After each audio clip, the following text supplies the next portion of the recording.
Pasuk says that Yaakov had made for Yosef ksonis pasim, a garment of pasim. So Rashi, what is the meaning of pasim? Ksonis pasim. Rashi, loshen kli milas, a garment made of silk or satin. Kol karpas utchelos, ksonis pasim. Then you go to Al Shem Tzarosov. That in the word pasim, the letters allude to all his problems later. Shinimka la Potifar, that's the pay. Potifar, that was his first master in Egypt. The Sochrim, he was sold to merchants. Lishmei Midyanim, the various people who were involved in his transfer. Okay. Vayru Echov ki osa of Oviv Aviem es Bikalechov. We said in Pasuk Beis that he tailbeared. Whatever fault he could find in his brothers, he brought to his father. See, if Yaakov would have given him the garment before he tailbeared, you'd say, because what was really Yaakov's intent? I mean, the Gemara says in Shabbos that Yaakov made a mistake, that a person should not differentiate between the children to favor one child over another, because it causes the jealousy, right? They recognize Yosef was more special than they were. So if it was to identify him that he's the leader, it's not a problem. But when did he give him the garment? After he tailbeared. So they were attributing the reason why he gave him the gift is because he saw him better than them. Because since he pointed out their faults, that's what brought about the hate. Because it says, before, it says they tailbeared. He tailbeared. It doesn't say they hated him. Doesn't say they hated him for tailbearing. Later, after he gave him the ksonis pasim, vayiro echov ki osa ov avim mikol echov. Now they saw by giving that means the information sharing with their father, actually the father's acknowledging it and believing it. Therefore, it's vayisnu also. That's why they hated him. To what point? For the yochel dabel l'shalom. So Rashi over here says, it's Chazal. What does it mean? They couldn't speak to him peacefully. From their failing, we see their praiseworthiness. What does that mean? Some people are two-faced. In their hearts, they cannot tolerate, they hate the other person. But outwardly, they speak nicely. On their faces, you saw exactly what was in their hearts. Sometimes a person doesn't want to show his real feelings. See, sometimes he conceals it. They didn't conceal anything. But it's not pleasant. It's irrelevant. For the sake of peace, for the sake of truth, you have to show exactly what you feel.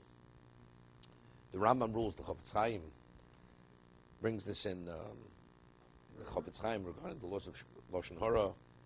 The lava lo sisnus achicha b'levavecha. A Jew is not permitted to hate his brother in his heart. You say lo sisnus achicha. Hate is in the heart, right? So seemingly it's superfluous. Do not hate your brother in your heart. How else do you hate your brother? You hate your brother. So David, what do you say? So the Chofetz Chaim quotes the Rambam. The Rambam says the Isser of lo sisnus achicha b'levavecha, it means you hate the person in your heart, but outwardly you show the person as if you were his friend. So the person really is not truly aware of your intention. And the person, because of this, may let his guard down, and you could actually hurt him, because he doesn't know your true intentions. But if a person outwardly shows his dislike for another person, he's not in violation. Although it's hate what he's showing, he's not in violation of Lusitzo Chicho Bilvavecha. It's only where it's in the heart and outwardly you don't see it. So but it's not pleasant. Outwardly to show, creates, you're not permitted. This is mitoch kedusam at lamanu shvachim, that they weren't echad bepev, achs bepev achs belev. They spoke one way in the heart, they felt differently. When Yosef interacted with them, he saw exactly where they were at.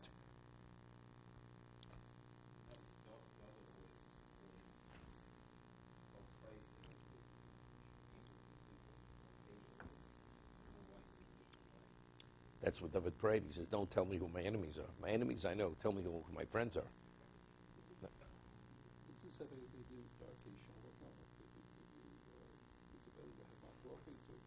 It's not machlokas. Not machlokas. It's not machlokas. No, I don't mean that. I don't mean that. I mean, the times where it doesn't mean to say we're talking about you act friendly. You could act cordial. Act cordial. You know, just because a person acts cordial doesn't mean he's your friend. But a person shows warmth, and in your heart, you can't tolerate the person. What are you trying to accomplish here? No, Rashi's quoting Chazal. Otherwise, they couldn't speak. What's Dabel L'Shalom? What isn't Torah even sharing this piece of information? They hated him. Finished. And they could not speak to him in peace. That means openly they showed their feelings towards him. Now it's interesting. I always mention a Malbim. The mitzvah of telling the story of Mitzrayim at the Seder Pesach. What's the mitzvah? Torah says, "Higarto levincha." Higarto levincha. That's the word the Torah uses. You should tell over to your son. That's the mitzvah. It doesn't say Tisaper levincha. Although we say the mitzvah is Sipur Yitzis Mitzrayim. Sipur. No, Sipur doesn't mean to speak. Sipur means to tell over, right? Sipur is telling a story. Why is the Sipur called a Sipur?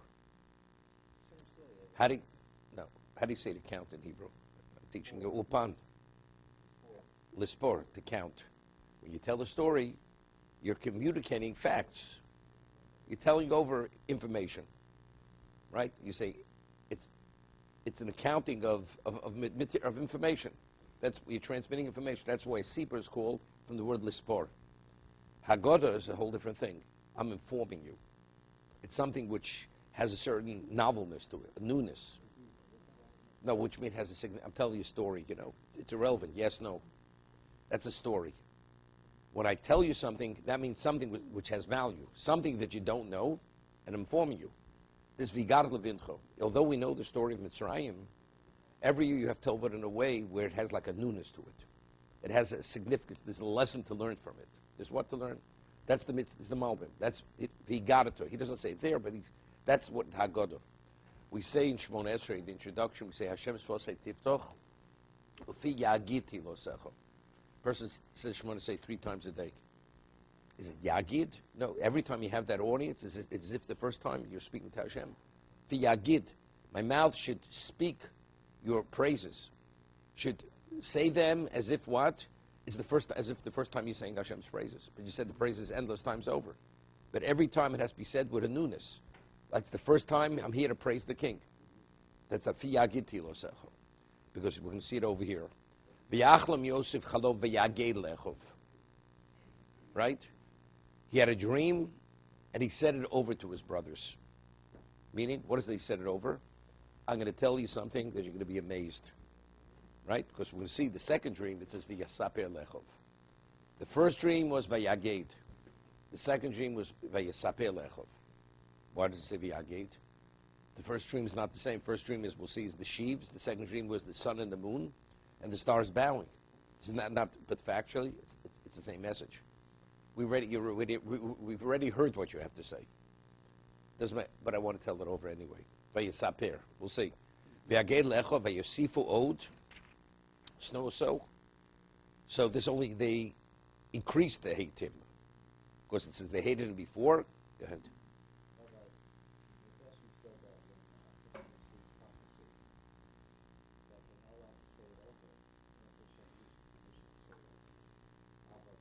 They're different levels. They're different levels. So evidently, he understood. No, then that was an Isser. It's a Torah violation. No. This is not an immaturity. This is not an immaturity over here.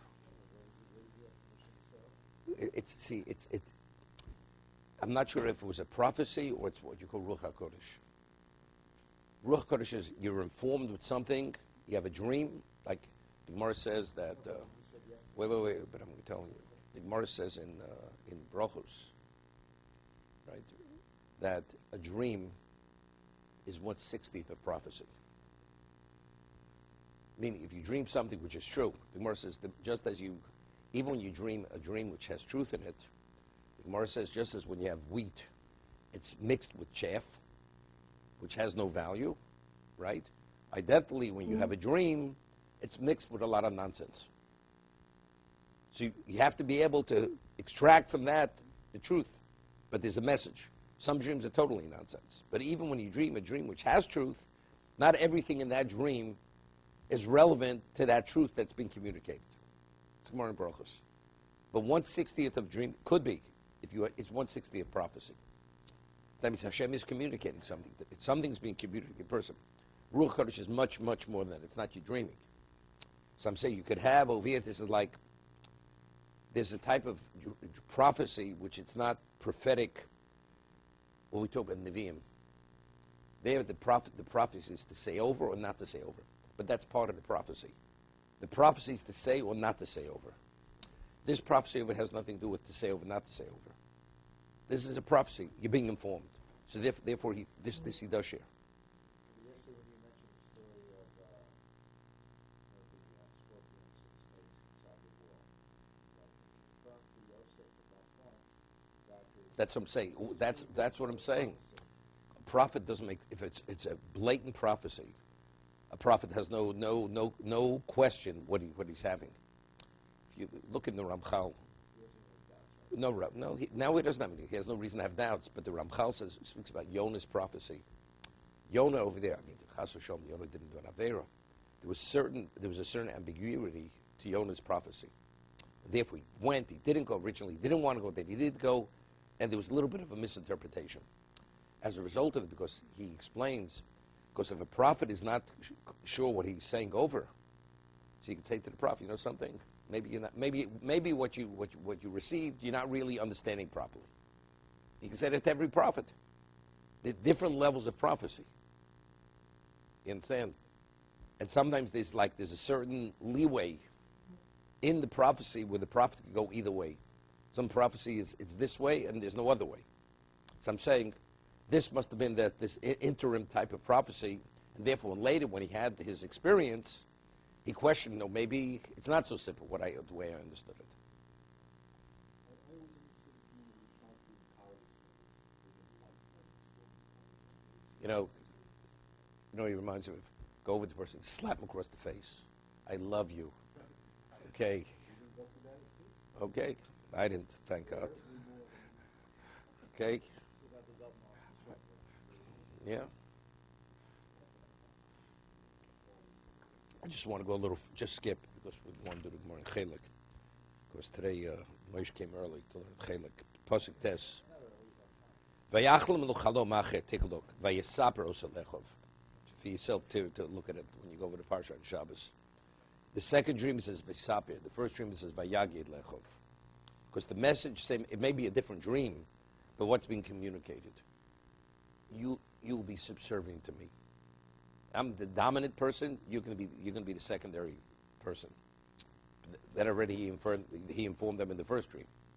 Therefore, the first dream was Vayaged. The second dream is Vayisabel Echov. So now the question is: so why in Pasuk uses Vayisaper El Oviv El Echov? It should say Vayaged El Oviv. His father never heard the dream, right? So. But it gets this Saper El Oviv El Echov.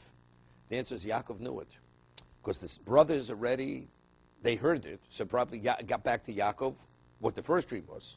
So now when he's telling it over now, even for Yaakov, although he didn't hear it directly from Yosef, it's a Yasaper, it's not a Yagid. Understand what I'm saying? Okay, let's see Chelik.